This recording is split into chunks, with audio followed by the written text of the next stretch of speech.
and welcome to the JA New York Inspiring Tomorrow's Virtual Summit. My name is Greg Bishop, and I will be moderating today's Business Leaders Forum presented by PwC and Voya. Just a little bit about me. Uh, I'm currently the Interim Executive Director for Choral Leadership New York Center, where we train individuals in the public, private, and nonprofit sector to become better leaders and to be more civically engaged. Diversity, equity, inclusion is important to that mission. Prior to that, I was the commissioner for the Department of Small Business Services, where we focused a number of initiatives from helping Black entrepreneurs, women entrepreneurs, and minority and women entrepreneurs build their businesses and find better jobs. I'm also a board member of Junior Achievement, which is so important to me because financial literacy is one of the fundamental issues that I've worked on in my career. I'm also a Junior Achievement alum. My time growing up in Brooklyn, especially going to Brooklyn Tech, which was one of the best experiences I had the fortunate ability of participating in Junior Achievement's programming. So I know firsthand how important that is for the next generation of leaders. So today we'll speak to top corporate leaders in New York City about diversity, equity, and inclusion in the workplace and beyond. We'll discuss why comprehensive DEI initiatives are good for business. We'll share examples of successful strategies companies have implemented, and we'll talk about how we can measure our success and hold ourselves accountable. So let's introduce our panel. With us today are Margaret Anadu, head of the Urban Investment Group at Goldman Sachs. Also with us is Tim Ryan. Tim Ryan is the U.S. Chairman and Senior Partner for PwC Global. Next, we have Angela Harrell. Angela is the Senior Vice President, Chief Diversity and Corporate Responsibility Officer, and President of the Voya Foundation.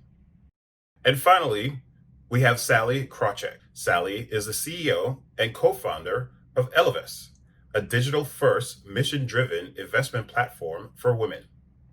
Thank you all so much for joining us today. Now let's get started.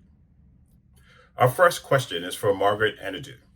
Margaret, your work has largely focused on opening access to capital in underserved areas and communities of color. Tell us more about this work. What can other financial institutions do to provide more services in these areas?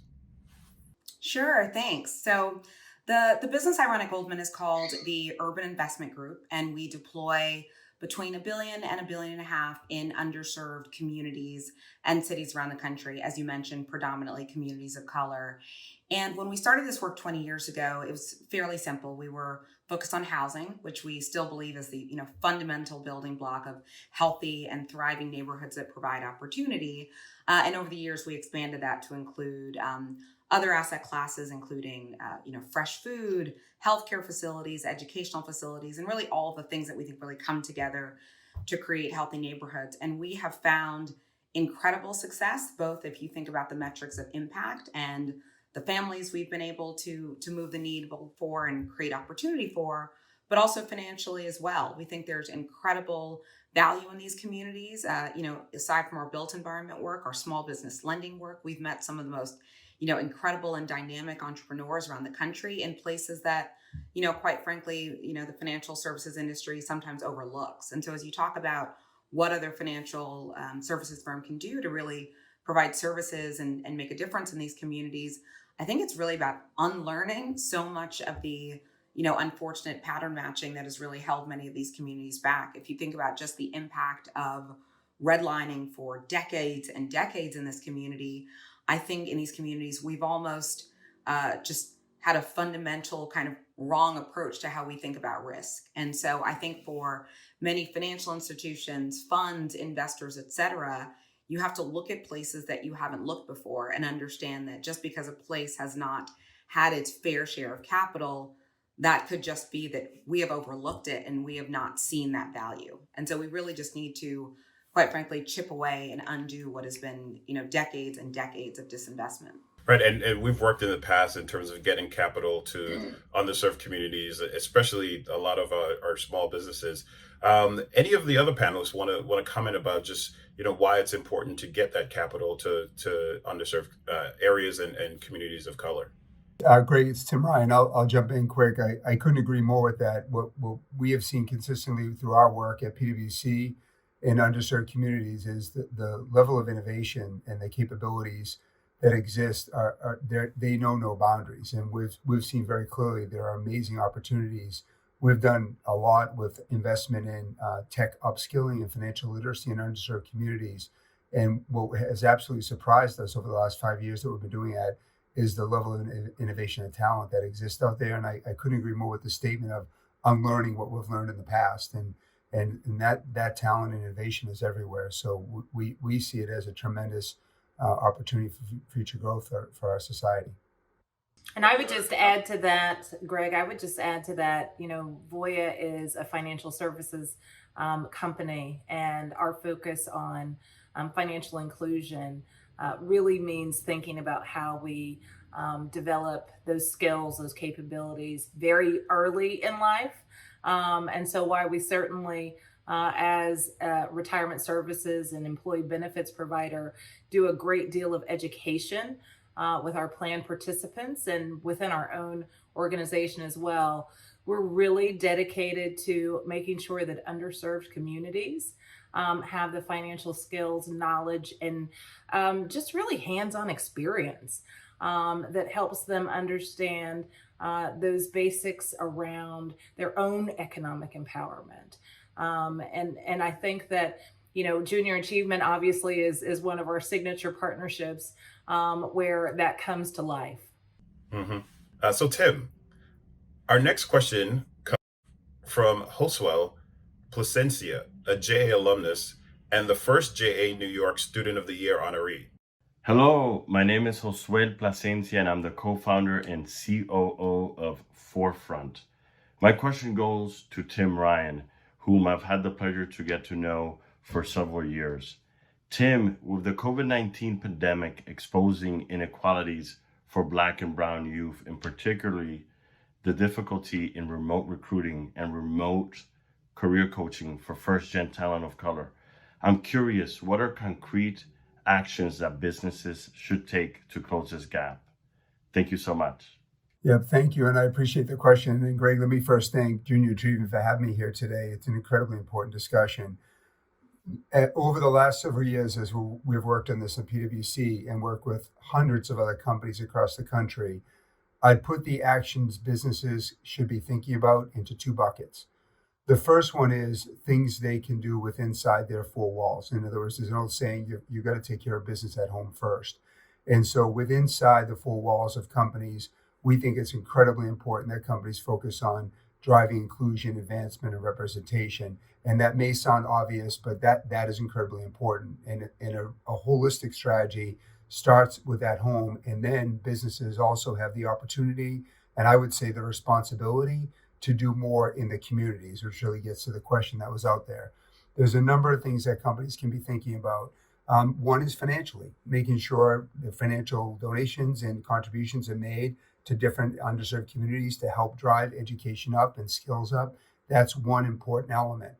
I like to think we have the opportunity to go beyond that. And another big element is sharing our people and giving our people's time. So one of the things that we did at PwC is we give every employee at PwC, and there's 55,000, we give them 40 hours of paid time to go work in underserved communities to make a difference with their passion. For us, technology upskilling has been a huge investment in financial literacy.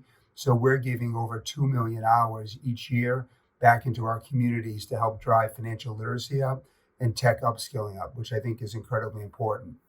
The last thing businesses can do is share their intellectual property with the outside world. So businesses are doing amazing things around technology upskilling.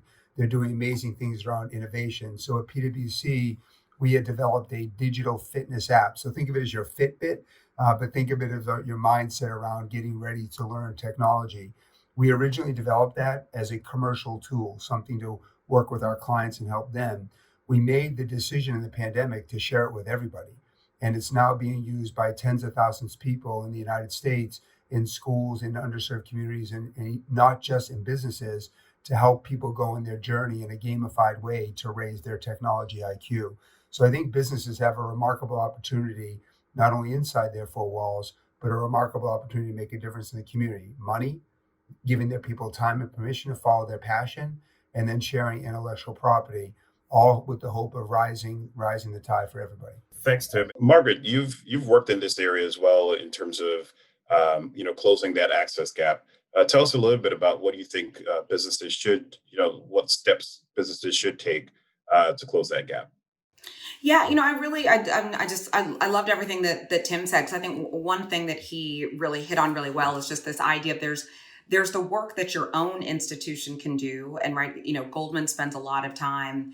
Actually, just next week, we have this big thing we do every year called the Analyst Impact Fund, where we actually look to our most junior population around the firm who are incredibly passionate. They have great ideas. And they actually suggest to the most senior leadership of the firm, here are a group of organizations that we want to be working with. And several of those organizations end up with pretty significant grants. And it ties our, as Tim mentioned, our employees to their passion and really supporting what they want to do. But then also just the importance of partnerships. So we work with, hundreds of really best-in-class not-for-profits every year through giving. So through our Goldman Sachs Gives program, where the partners of the firm, it's a donor-advised fund, and we create relationships with those organizations. And then also with our employees' time. So through our community teamworks efforts, every Goldman Sachs person around the world takes a day and really gets hands-on with these organizations to really deepen those relationships. And so I think it's about time, it's about thought, but also really having deep relationships with these organizations. Over the last year, of course, we've really, doubled down on, the organizations that we work with that are having a real impact on issues of racial justice. And we don't want those relationships to just be about, grants, but having those organizations come into Goldman, share their best practices, have board membership. So we're really looking to really make it a two-way street. We think there's a lot that those organizations obviously do out in the community and around these important issues in the world, but we also want them to, come into Goldman, spend time with our employees and also shake up the way that we do things. So we think it's a really kind of, symbiotic relationship. Mm-hmm. Sallie, what are some of the concrete steps you think businesses should take to close this gap? Well, I think it's businesses just have to do it. It's the money gaps, the pay gaps, whether they're gender pay gaps, whether they're racial pay gaps, promotions, etc. It hasn't been a pipeline issue for any number of years, and taking action and recognizing within the business when individuals who are today in the minority are not getting promoted, are not getting the pay raises, that we pull away from the old concept of meritocracy always wins. That middle managers have demonstrated. We've all been brought up and socialized in a biased society, and those biases stay with us, and they stay with us in the workplace. And so we have such a commitment to meritocracy in this country. Let the best and the brightest rise to the top. Let your managers manage. Give people metrics and goals and let them then manage to them. And then what we find is that we'll give them an unconscious bias training class too. But what we then find is they tend to promote people who are like themselves. And so I love to say, and it always gets sparky and people always then attack me on Twitter, but diversity outperforms meritocracy. Diversity outperforms meritocracy. The numbers are clear. And middle management is where diversity goes to die, because very good people who've been socialized in a certain way and have these unconscious biases tend to give raises and promote people like themselves. And so what I've done at Ellevest, where our entire mission is to get more money in the hands of women, is I'll override my managers and say, I know you think this person who reminds you so darn much of yourself is the best person for the job. But in fact, we are going for a vibrantly diverse company in order to build a vibrantly diverse business that helps to get more money in the hands of women. And we are going to have a diverse team, whether your every biased intuition tells you that that's not the right person for the job. even my former position, helping small businesses here in New York City, we always talked about your first 8 employees need to be diverse in order to actually have a diverse team. And diversity is so important for business growth because it sparks innovation. Angela, any thoughts on what concrete steps businesses should take? Well, part of the concrete steps, and we all know this, is we actually have to be very specific about what we intend to do, and we've got to measure it and we've got to track it. And so while I manage our diversity, equity, inclusion, and corporate responsibility and philanthropy work at Voya, our culture is such that we articulate that the responsibility for advancing these strategies actually resides with every one of our 6,000 employees. And we're very, very clear about the role that our leaders have in advancing our goals. And, it's a journey, but we've come a long way. When we went public in 2013, we had exactly 0 board of directors who are women. And now we have gender parity of our independent directors on our board. And part of what we've decided is important is also to be very clear about how we define diversity. It's not just about gender. It's not just about race. It's not just about sexual orientation. It's about every single thing that we each have, whether we were born with it, whether we acquired it throughout our lifetimes. And so as we think about our strategy of how we continue to progress, we are focused on those underrepresented groups, right? So, because we also want to make sure that our employees understand that diversity is all of us. It's not just about those people or those people who are different than I am. It's also about your background, your socioeconomic background, your education, your work style, your approach. And so all of us have a role to play. We have, in terms of our female leadership, about 38% of our executive committee, our top 8 leaders who are females. And, that also tracks down with our people managers. But people of color and ethnicity, that's where we have room to grow. And we're transparent about it. We talk about it. We put our demographics out in our disclosures in our annual impact report on our website. And we say there are opportunities, and we actually have our demographics by level within the organization because we think it's important to hold ourselves accountable.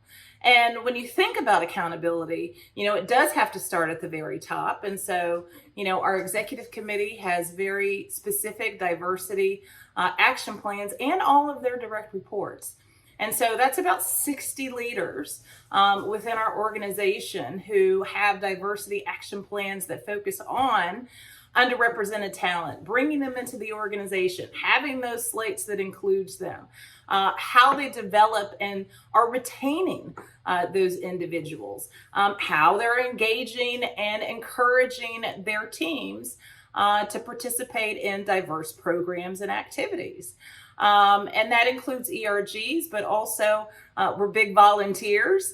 And we also have 40 hours of paid volunteer time for all of our employees to get engaged in their community. And a great deal of that is through financial literacy in underserved communities. We also have a nonprofit executive board service program. And we've got about half of our senior leaders serving on nonprofit boards. We also think it's very important for our employees to see their leaders at the front. And 100% of our leaders, 100%, volunteer every year during our National Day of Service and engage in our employee giving campaign. So, we track through sentiment and ongoing surveys, diversity, inclusion, and, we hold our own feet to the fire. It is about, though, as I say, it's great to have your leaders engaging, but what about your people? How are they engaging? And so 70% of our employees volunteer. That's amazing. And that's part of the culture that we have, that we nurture, that is about giving of your time and your treasure. And our employee resource groups, which a couple of years ago had about 4% of our employees, now have 26% of our employees as members. And we encourage our employees, don't just join the ERG that aligns with your demographic or identity. Learn, experience, be aware, be engaged. And so I feel as if, again, it is a constant journey.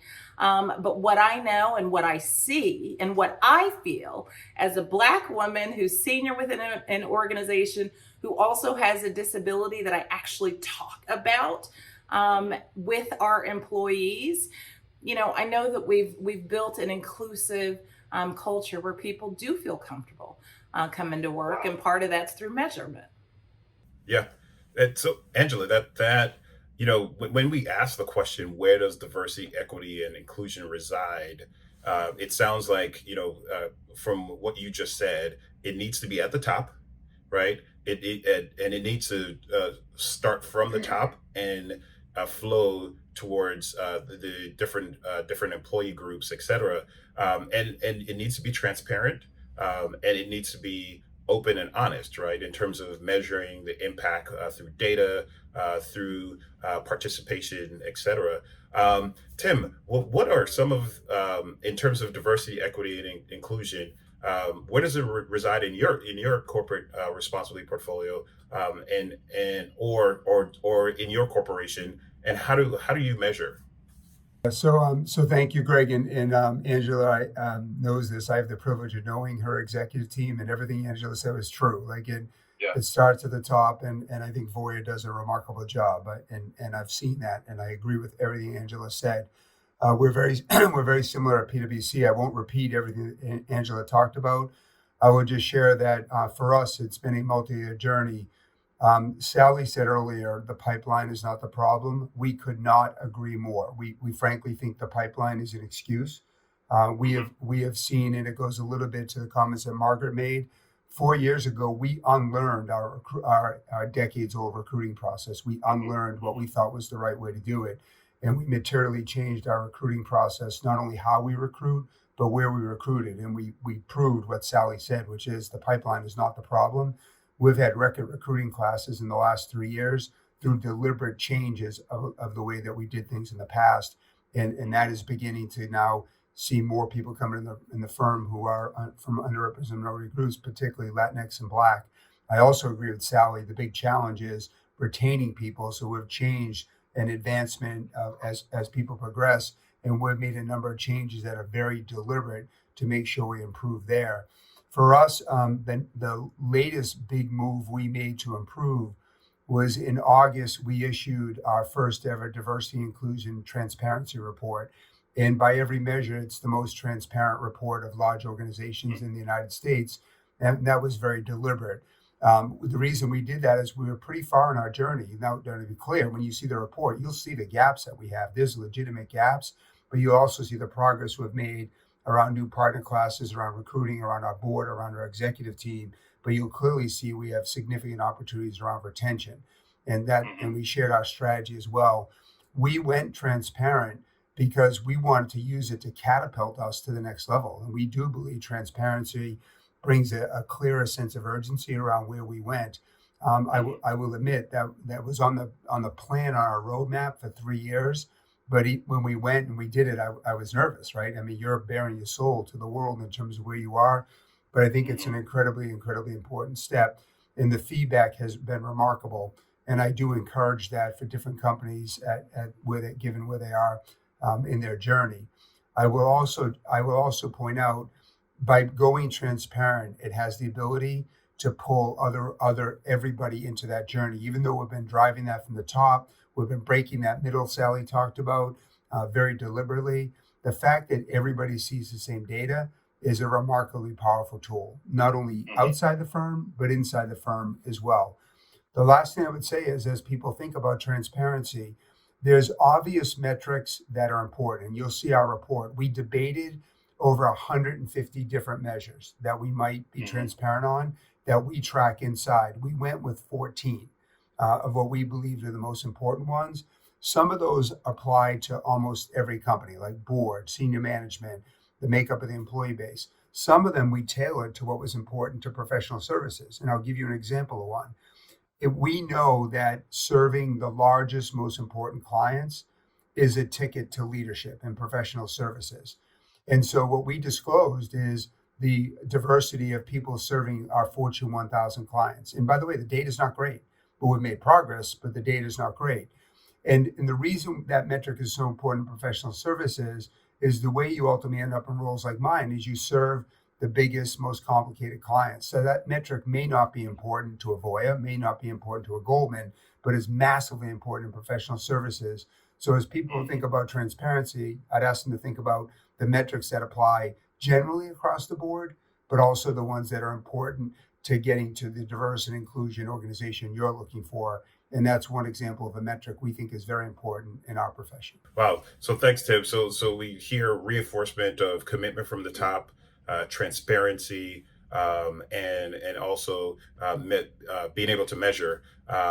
So Margaret, I know a lot of these ideas resonate with you and with Goldman. Actually earlier this year, Goldman made an extra step in terms of diversity, equity, and inclusion by spreading out to the companies that Goldman interacts with in terms of board representation. Tell us a little bit about in terms of that particular sort of focus, and also like how do you measure impact and why is this important? One of the things I love, and I'll share a little bit about that. So this was about a year and a half ago now. David Solomon, our CEO, announced that the firm would no longer take companies public if they did not have at least one diverse board member. And that was starting July 1 of this year. And then next year, that will actually increase to 2 diverse board members. And so what was really important about that is, Goldman Sachs were obviously engaged in a variety of businesses across financial services, but we think about the work that we do in our investment banking division and the advice that we are giving to some of the largest and most innovative companies around the world as a key part of what we do and our mission. And so we have found, and there's been research on research about how diverse companies outperform. And so for us, as a pure, setting aside what the right thing is to do and the moral thing is to do, from a pure business perspective, we believe that diverse teams outperform. And with that being the case, we wouldn't be advising our clients well to have, companies go public without that really important diverse representation. And quite frankly, the response to it has been incredible, externally, internally. I think for us to speak with not just our own kind of operations and our own targets and our own diversity internally,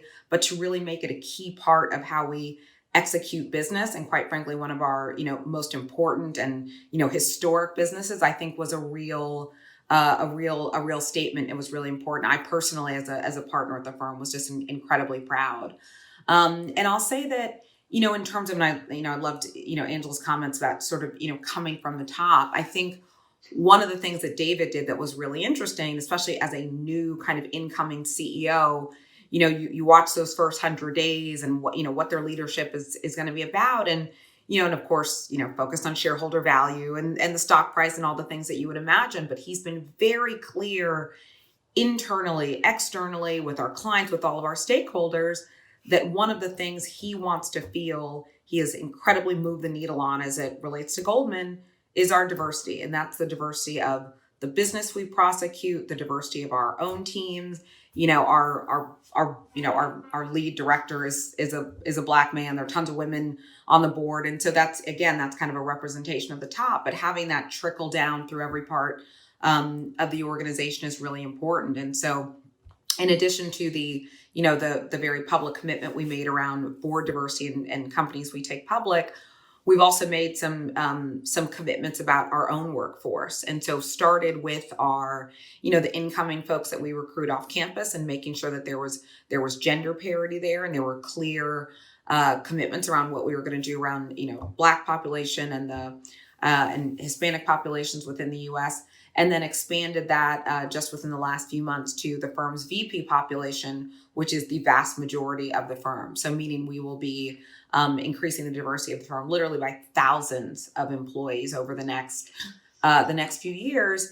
And then also really creative about how we get there, right? It can't just be numbers and how we're tracking, but making sure that the way we hire, the way that we think about candidates, and importantly, where those candidates come from. I think one of the things, and this isn't just Goldman, we've seen this change and with lots of corporates, it's not a smart strategy to only be recruiting from a very limited set of schools. And so, we made a commitment around, increasing our hiring from HBCUs, but it goes beyond HBCUs. I think, Angela touched on sort of diversity of all stripes. It's not just about race and gender, but region, socioeconomic status, interest. And so the way, the more we've kind of widened that net and just really opened the funnel, we're just getting far better candidates. And so seeing that work really translate into real commercial performance, it's very, it's validating, right? Even since the board announcement that David made, we have clients who want to work with us because of that commitment. And so it's been great, and more to come. So I hear the word that, and you just said it, commitment. Commitment in terms of being intentional with your recruitment. As a graduate of Florida A&M and HBCU as well, I totally agree that it's not a pipeline issue. It's just more, are you committed? Are you committed to be transparent? Are you committed to actually, being bold and innovative?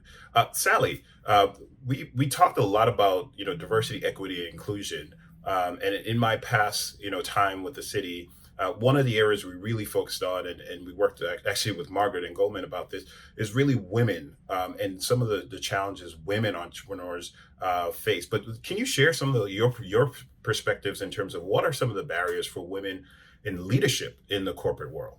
Well, but before I do that, I'm happy to do that. But before I do that, I want to build on what Margaret was just talking about, because I think it's really important. So we can look at, okay, this is what a Goldman is doing, or this bank or this investing firm is doing. And we look at them and say, well, that, yes, yay. Really important to get, people who today are in the minority, these companies advanced in equality of opportunity and give them good paying jobs and better culture. And, there's research that says that their financial results will be better. Yay. Except the ripple effects here are enormous. So if you step back and you look at the investing industry, and Ellevest was founded as an investment firm. It's now expanded out to more of a financial wellness firm, I would say, but with a number of products and services. But we started as an investing firm, and the investing industry today, 99% of investment dollars are managed at companies owned by white men. 98% of mutual fund dollars are managed by men. 90-something% of traders are men. 86% of financial advisors are men. Okay? So you have an industry that's been overwhelmingly of one type. At the same time, the industry, women have not invested as much as men have. People of color have not invested as much as white people have. Some of it is they don't have as much money as they do to invest, but in fact, even when you adjust for that, they haven't invested as much. What has the industry told itself about women? They said, oh, well, they're risk averse. Their thinking is, here are a bunch of products. Women aren't buying them, so therefore they must be risk averse, their fault. I would actually propose that an industry which is so overwhelmingly of one type built a business for themselves. And all you have to do is look at CNBC and look at the sports-like nature of trading and buy low and sell high and Bitcoin and scream at each other. And, it's sort of this game. In fact, I love to say, you don't have to look any further than the investing industry's brand symbol is a bull, which screams male. And I would, for a time as we were founding Ellevest, I said, well, here's another hypothesis.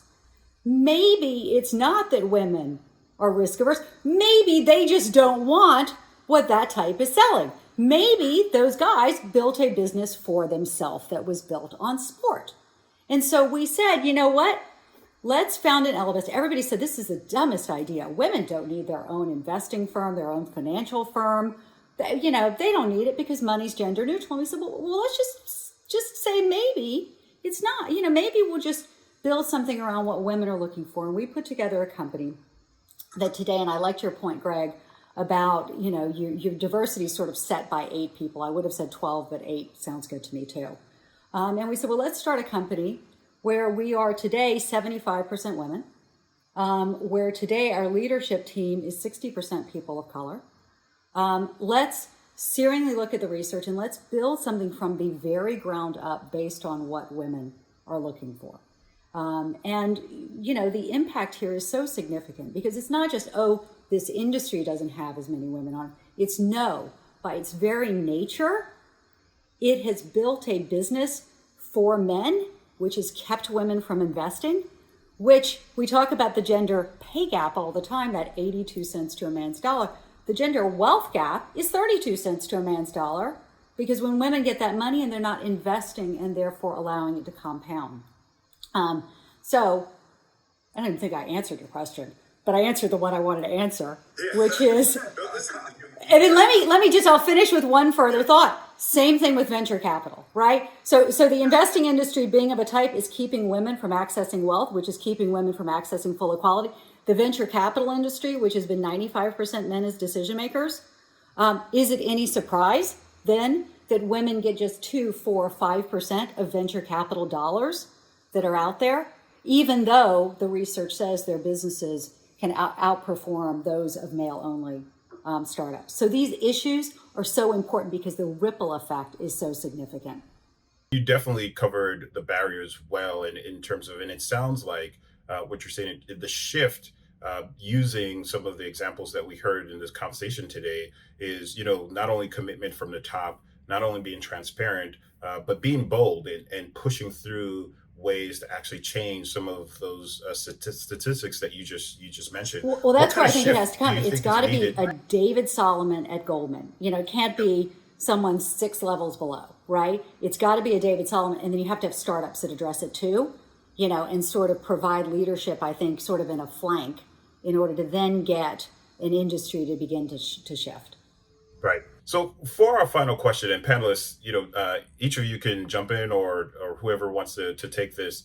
The urgent and relevant push towards broader and deeper DI commitments has generated a lot of conversation.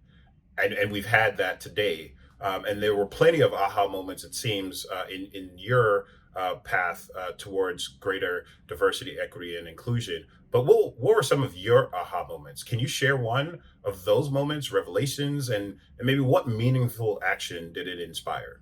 Yeah, so actually, my aha moment goes back to the first week in July of 2016. It was not spurred by the killing of George Floyd in Memorial Day weekend in 2020. And the aha moment was I was the first week in the job of the CEO. I had a great 100-day plan. If you saw it, it would have checked all the boxes of what we learned in business school. And the first week in the job was when we had shootings in Dallas, which was in the heels of violence in Minneapolis and Louisiana. And what I heard from our people that day, one person summed it up best. They said when they came to work that morning, the silence was deafening. And what I realized as a young CEO was like, holy cow, like here I am with an ambitious plan. We're going to take the hill. Everybody, all 55,000 people are behind us. And what I realized is we had physical attendance, but we didn't have mental and emotional attendance at the heart and in the head. And that literally changed our entire strategy. We took a 20-year diversity strategy and we put it on steroids starting in the summer of 2016. That spurred too many actions to mention, but I'll mention a couple. Number one, 3 weeks later on July 21, 2016, we shut the firm down for a day and had our first day-long discussion on race. And we talked all across the country about race. What we learned from our white professionals is they weren't sure whether to use the word black or African American. It was that raw, that's after 20 years of investing in diversity and inclusion, we were on pins and needles about not even to use what word do you use. What we learned from our Black professionals in Atlanta was that they taught their sons how to be pulled over by police because there's a right way and a wrong way. We never even knew that. We learned that our professionals carried not only their driver's license, but a PwC business card. So when they got pulled over, they could show they afforded the card. And we learned that some of our Black people in New York office didn't even feel safe in the office themselves because they felt like they were being watched. That's our aha moment was the July of 2016. What we did after that is inside, we changed our recruiting, we changed our measurement, we changed the amount of time myself and the leadership team spent on it. We changed the actions we took around retention, development, pay gap. We changed the way we promote. We changed unconscious bias training, the way that we did it. It literally is too many to mention, but I do believe outcomes matter, and that's why we're seeing significantly different outcomes now happening.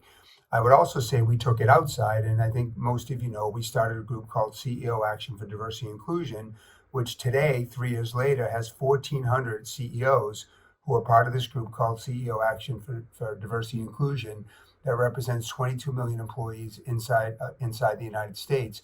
And we're working with them. In fact, our summit is now on November 19th, and we're our annual summit.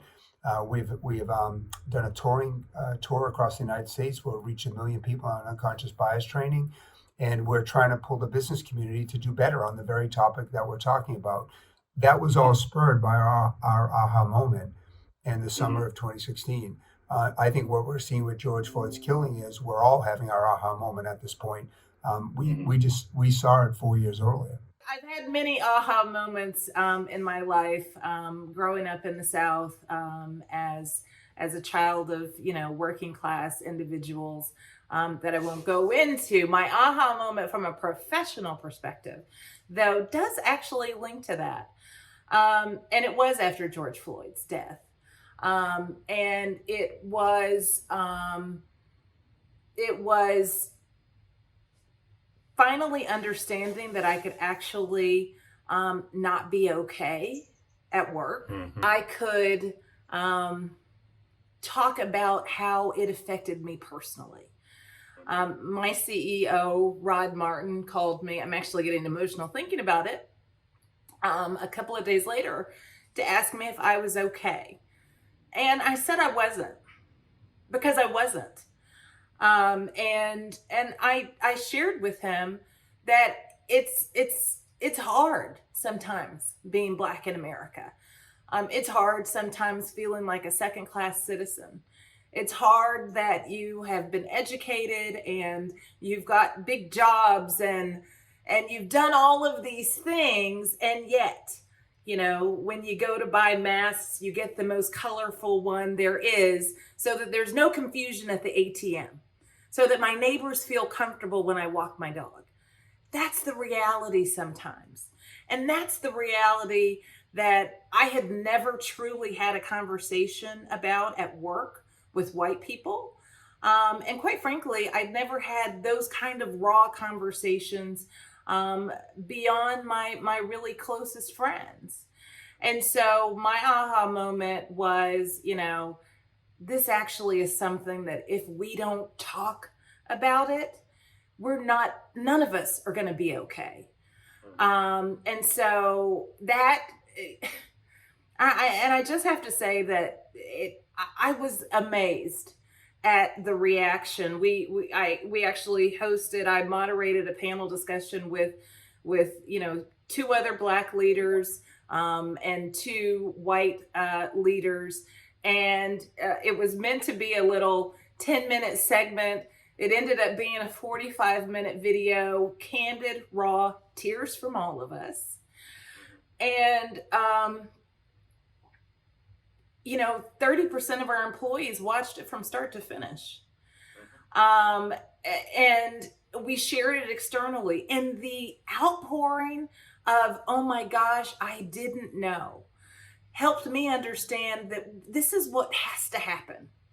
What has to happen is more opportunities for us to just be human and say, I didn't know. I feel ashamed. I feel frustrated. I feel hurt. I am human.